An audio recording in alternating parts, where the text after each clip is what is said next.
আসসালামু আলাইকুম। আজ আপনাদের জন্য একটা ব্লাউজ কাটিং নিয়ে আসলাম। কেউ বলে ইন্ডিয়ান ব্লাউজ কাটিং, কেউ বলে ব্রেশিয়ার ব্লাউজ কাটিং, কেউ বলে কাটিং ব্লাউজ, যে যে নামে ডাকুক, ব্লাউজ ওই একটাই। তা যাই হোক, প্রথমে মাপটা জেনে নেওয়া যাক। আমি আজকে যার জন্য কাটিং করব তার মাপটা হচ্ছে, ব্লাউজের লম্বাটা হবে 16, বডি 40, হাতা লম্বা 11, হাতার মুখ হচ্ছে 5.5, হচ্ছে 33। কিন্তু আমি যে কাপড়টা নিচে কাতান কাপড়, এক পাশে পায়ের আছে, কাপড়টা আছে 1 গজ 4 গিরা, 2 হাতা পানা কাপড়, 1 গজ 4 গিরায় আমি এই ইন্ডিয়ান কাটিং ব্লাউজটা আমি যে মাপটা বললাম সেই মাপে কাটিং করব। কাপড়টা আমি যেহেতু এক পাশে পায়ের আছে, তাহলে আমাকে কি করা লাগবে? প্রথমে আমি কাপড়টা এভাবে মেলে নিলাম। মেলে নেওয়ার পরে যেহেতু এক পাশে পায়ের, সেহেতু আমাকে প্রথমে কি করা লাগবে? আমি ব্যাক পার্ট কাটিং করে নেব, কারণ এই পার্টটা হাতায় ফেলতে হবে এবং ব্যাক পার্টে ফেলতে হবে। তাহলে আমাকে প্রথমে ব্যাক পার্ট কাটিং করতে হবে। যদি 40 বডি হয় তাহলে আমাকে 11 ইঞ্চি ভাঁজ দেওয়ার পরে আমাকে, যেহেতু এটা নিচে পায়ের আছে, সেহেতু নিচে কোনো সেলাই দিলে হবে না, আমাকে একদম শেষ প্রান্ত থেকে ধরতে হবে। ব্লাউজটার লম্বাটা কত ছিল? 16। এই যে আমি এখানে 16 একটা মার্ক দিলাম। তারপরে ½ ইঞ্চি সেলাই মার্জিনের জন্য একটা মার্ক দেওয়ার পরে আমাকে স্কেল দিয়ে আমাকে লম্বালম্বি একটা এই যে মার্জিন করে নেওয়া লাগবে। মার্জিন দেওয়ার পরে আমাকে পুটের মাপটা নিতে হবে কত, যেহেতু গোল গলা, যেহেতু আমি পুটের মাপটা এখান থেকে নিব কত? 6। এই যে আমি 6 একটা চিহ্ন দিলাম। তারপরে মোহরার মাপ এখানে কত? এখানে নিব হচ্ছে 5.5। এই যে 5.5, আমি এখানে নিলাম 6, এখান থেকে এটা 5.5। এই যে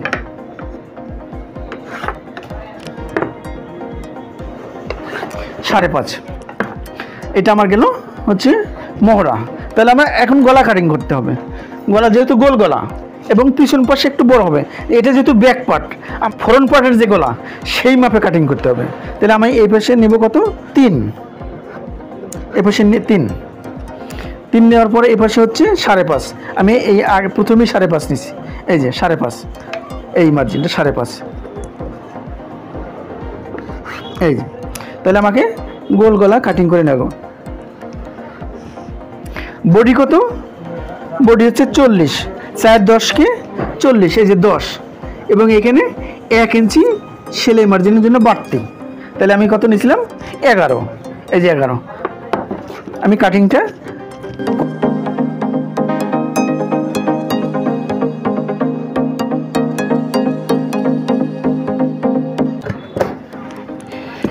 আমার ব্যাক পার্টটা কাটিং হয়ে গেল।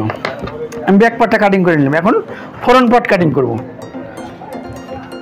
উল্টে নেওয়ার পরে আমাকে এবার আমি একটা ভাঁজ দিলাম। এই যে এই ভাঁজটা কত? এই ভাঁজটাকে আমি 11 দিব। ব্যাক পার্ট যেহেতু 11 দিয়েছি, এই পার্টটাকে 11 দেবো না, এই পার্ট দেবো আমি 10.5। এই পার্টটা ½ ইঞ্চি আমি কমাই দেবো, 10.5। আমি যে ভাঁজটা দেবো, এই ভাঁজটা দেবো আমি 10.5। আমাকে কি করা লাগবে? এই ব্যাক পার্টটা আমি উপরে ফেলবো নিচে। এটা যেহেতু ফ্রন্ট পার্টে, যেহেতু সামনে হাত সেলাই হবে, তাহলে আমাকে হাত সেলাইয়ের জন্য 1 ইঞ্চি বাদ দেওয়া লাগবে। শেপের জন্য 1 ইঞ্চি, তাহলে আমি 2 ইঞ্চি বাদ দিলাম।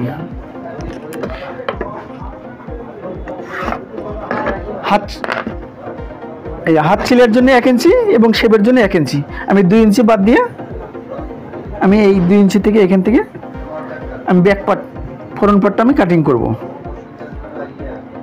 তাহলে কি আমি এইভাবে কাটিয়ে নিব না, আমাকে করা লাগবে কি এই সোজা কাটিংটা করা লাগবে।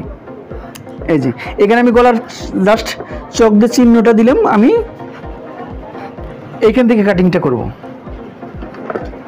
এই যে লক্ষ্য রাখেন, খুব সহজ পদ্ধতিতে, এটা একেবারে খুব সহজ পদ্ধতিতে ইন্ডিয়ান কাটিং সেলাই, ইন্ডিয়ান কাটিং ব্লাউজ।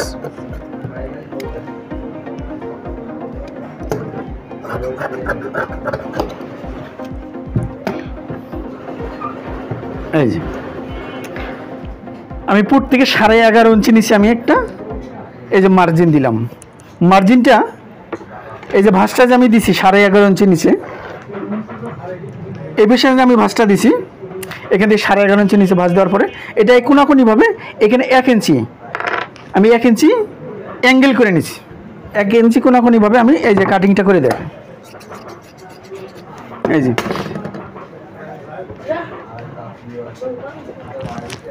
আমাকে শেপের চিহ্নটা দেওয়া লাগবে, শেপের চিহ্ন। শেপের চিহ্ন কীভাবে?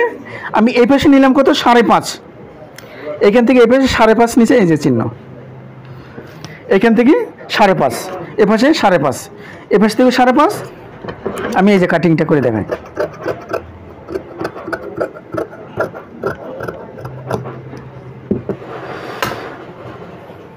একেবারে সহজ পদ্ধতিতে।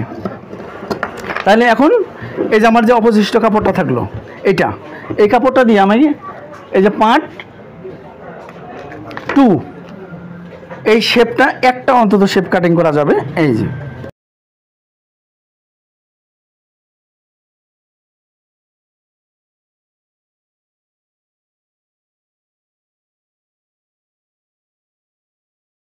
ফর্ম অনুযায়ী আমি পার্ট 2 কাটিং করে নিলাম, সেইতে হবে ঠিক।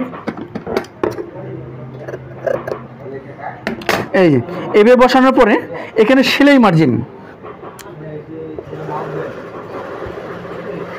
এখানে সেলাই মার্জিন এই যে ইয়াটা এভাবে তুলে দিতে হবে সেলাই মার্জিনের উপরে।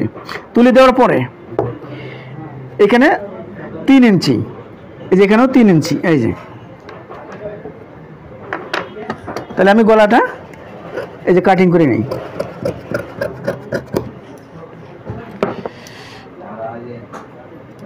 এখন আমি হাতা কাটিং করব।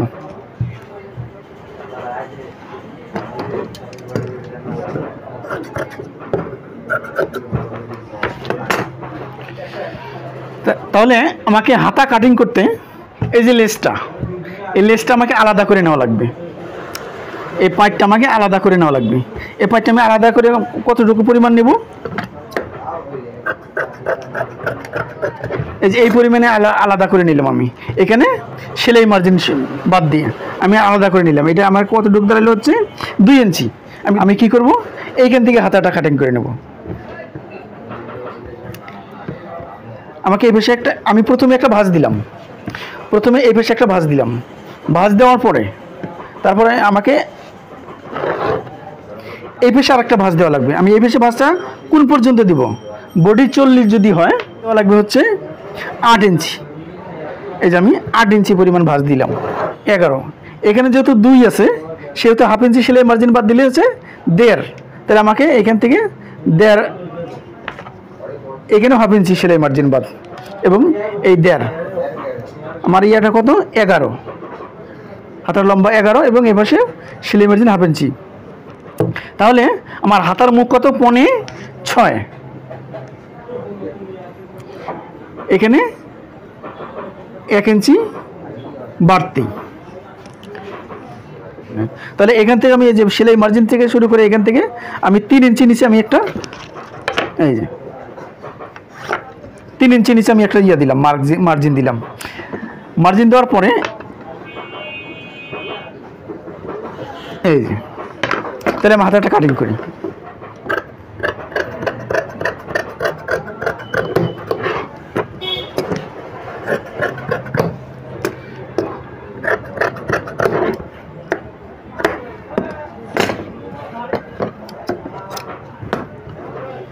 এই যে আমার হাতা কাটিং হয়ে গেল। এখন আমি কাটিং করব শেপ 1, এটা হচ্ছে শেপ 1।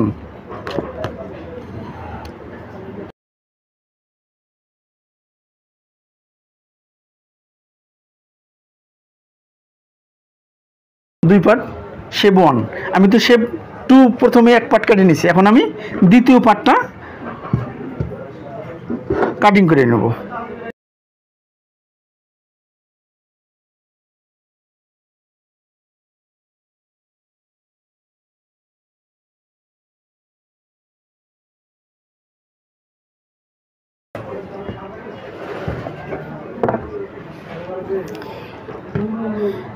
এই যে মাপ অনুযায়ী আমি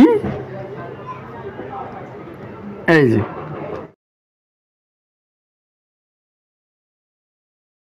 তাহলে ইন্ডিয়ান কাটিং ব্লাউজ কাটিং করতে গেলে প্রথমে কি করা লাগবে, আমাকে এরকম দুইটা ফর্মা কাটতে হবে।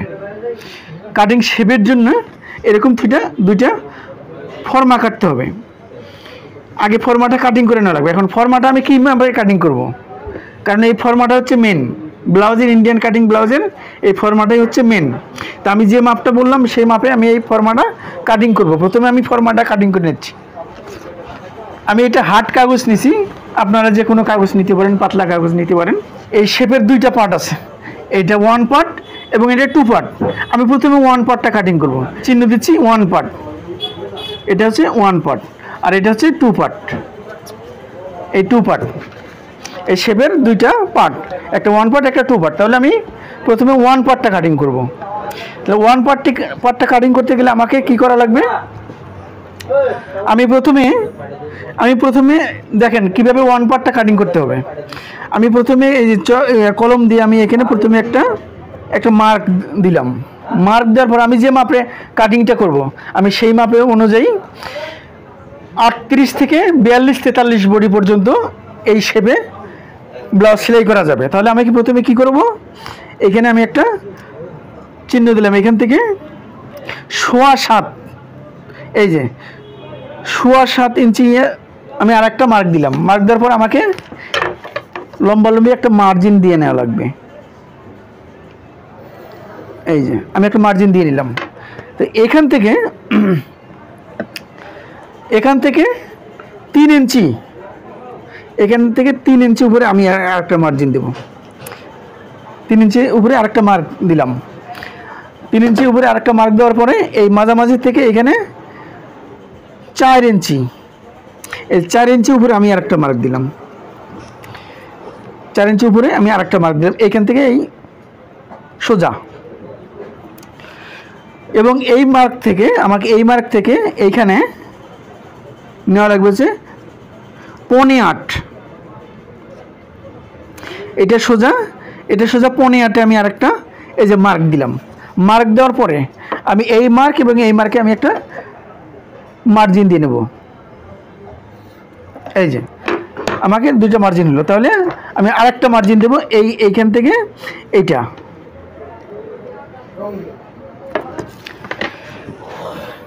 তারপরে করব কি, আমার বাকি থাকলে আরেকটা মার্ক। তাহলে এই মার্কটা আমার করা লাগবে কি, এই যে লক্ষ্য রাখেন,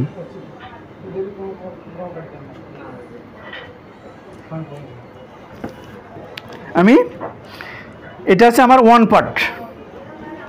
এই যে আমি যে আগে 1 পার্টটা কাটিয়ে নিয়েছি, এটা এই যে আমার সেই 1 পার্ট।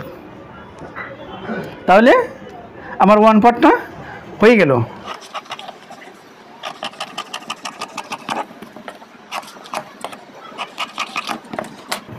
এই যে আমি 1 পার্ট কাটিং করে নিলাম।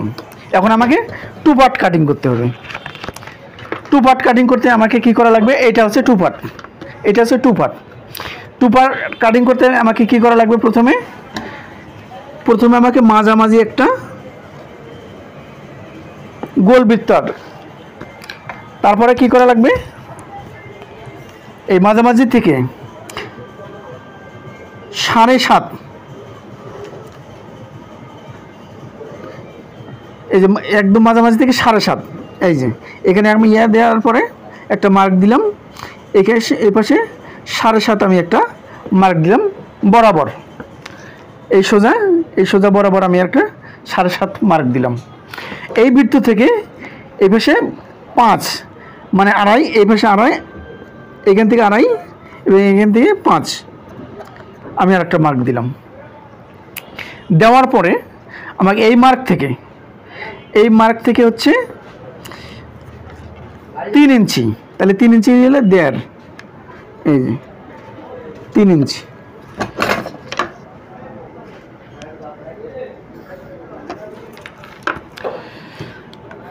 আমি একটা বৃত্ত দিলাম। দেওয়ার পরে এই মার্জিনটা দেওয়ার পরে